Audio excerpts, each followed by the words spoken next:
दोस्तों, आप सब लोगों को हेमंत पांडे का नमस्कार। ये अपील या ये वीडियो मैं उन लोगों के लिए बना रहा हूँ जो महानगरों से या शहरों से गांव जा रहे हैं। यहाँ की मुसीबत को उन्होंने इतने दिन झेला, लेकिन अब वो नहीं झेल पाए और किसी तरह किसी भी प्रकार से, चाहे बस से हो, ट्रेन से, वो गाँव में जा रहे हैं। लेकिन इसका सीधा सीधा नुकसान अब उन जगहों पर हो रहा है, उन गाँवों में हो रहा है या उन पहाड़ों में हो रहा है जहाँ अभी तक लोग बचे हुए थे।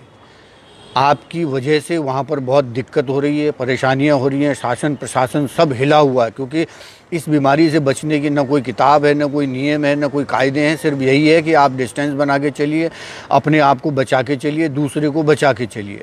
लेकिन ऐसे में घटना ये हो रही है कि कुछ लोग क्वारंटाइन सेंटर से भाग करके चले जा रहे हैं। आपको अपने गाँव से, अपने पहाड़ों से मोहब्बत है, प्यार है, ये हम भी जानते हैं। लेकिन आपके इस प्यार की वजह से, क्वारंटाइन से भागने की वजह से, आपके घर वाले, आपके परिवार वाले, आपके चाहने वाले, आपके शहर के लोग अगर उस बीमारी से ग्रसित हो जाएंगे तो ये बहुत दुख की बात होगी। आप लोगों को मैं जानता हूँ कि हर एक व्यक्ति को अपनी जगह से, अपने गांव से प्यार होता है। मुसीबत में अपनी ही जगह काम आती है, अपना ही घर काम आता है, अपना ही गांव काम आता है। लेकिन ये मुसीबत जो है सोच समझ करके चलने वाली है। ऐसे कई लोग हैं जो साल में, 2 साल में, 4 साल में, 5 साल में एक बार गाँव जाते हैं। मैं आपको व्यक्तिगत रूप से बताऊं, मैं तो हर महीने या तो 2 महीने में एक बार हमेशा ही गाँव जाता हूं, अपने उत्तराखंड में जाता हूं। और मैं तो यहाँ की उसकी मिट्टी भी मैं अब यहाँ पर अपने गमलों में रखता हूँ। अपने गाँव की मिट्टी मैं उस जगह से, उस भूमि से इतना प्यार करता हूँ कि उसने मुझे यहाँ पहुँचाया। ये आप देखिए, ये गीठी है वहाँ के गांव की है, उत्तराखंड की। ये चलमोड़, जो जिस चलमोड़े को लोग वहाँ उत्तराखंड में सबसे पहले उखाड़ के फेंकते हैं, मैंने उसको मुंबई में अपने गमलों में पाला हुआ, क्योंकि अपने यहाँ की मिट्टी से, अपने यहाँ के पेड़ से, पौधे से, लोगों से आदमी को इतना प्यार होता है, ये मैं भी जानता हूँ।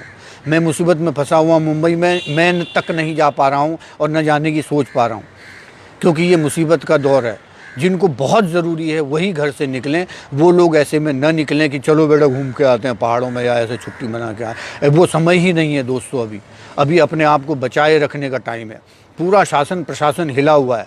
कंप्लेन जगह जगह से आ रही है, कई जगह से पुलिस के दुर्व्यवहार की भी सूचना आ रही है। लेकिन अभी किसी को दोष देने की आवश्यकता नहीं है, पक्ष विपक्ष की बात करने की आवश्यकता ही नहीं है, राजनीति की बात करने की आवश्यकता ही नहीं है। अभी है देश को, राज्य को, शहर को, गांव को, परिवार को कैसे बचाएं। तो इसलिए आप सोच समझ कर ही अपने घर जाएं, अपने गांव जाएं। थोड़े समय की बात और है, इतना समय सब लोगों ने मुसीबत में काटा है, तो आप लोग भी थोड़ा धैर्य और रखिए। जो अति मुसीबत में, जो सड़कों पे हैं, जिनके पास रहने को घर नहीं है, वो लोग जा रहे हैं क्योंकि उनके पास ऑप्शन नहीं है। लेकिन बाकी लोगों से मैं निवेदन करूँगा कि वो अभी ऐसे में मत जाएँ। सरकार, प्रशासन, हर आदमी हिला हुआ है, कुछ समझ ही नहीं आ रहा। तो ऐसे में हमारा धैर्य इस सरकार को, देश को, राज्य को बचाएगा। इस धैर्य रूपी आभूषण को आप बनाए रखें, बचाए रखें, और अपने परिवार को बनाए रखें, बचाए रखें। उन पहाड़ों को बचाए रखें जितने दिनों से, महीनों से उन्होंने तपस्या करके अपने पहाड़ों को बचाया था, रोग मुक्त रखा था। सिर्फ एक आध जिले रेड जोन में, बाकी सब ग्रीन में चले गए। तो उन लोगों को अब और ख़तरा बढ़ गया, क्योंकि वहाँ अगर किसी को कुछ हो गया तो कुछ हॉस्पिटल भी नहीं है वहाँ। किसी को गढ़वाल के गांव में कुछ हो गया तो उसको सीधे देहरादून लाना पड़ेगा, या कुमाऊं में कुछ हो गया तो सीधे मुंशियारी, कहाँ लास्ट बॉर्डर से फिर हल्द्वानी लाना पड़ेगा। और ऐसा नहीं है कि वहाँ सब सुख सुविधाएं हैं। इसलिए ये विपत्ति का काल है। बड़ी विपत्ति होने से हम अपने आप को बचा सकते हैं। इसलिए धैर्य रखो, धैर्य रखो, धैर्य रखो। भाई आ जानी यार, तुम लोग क्वारंटाइन बटे। हाँ।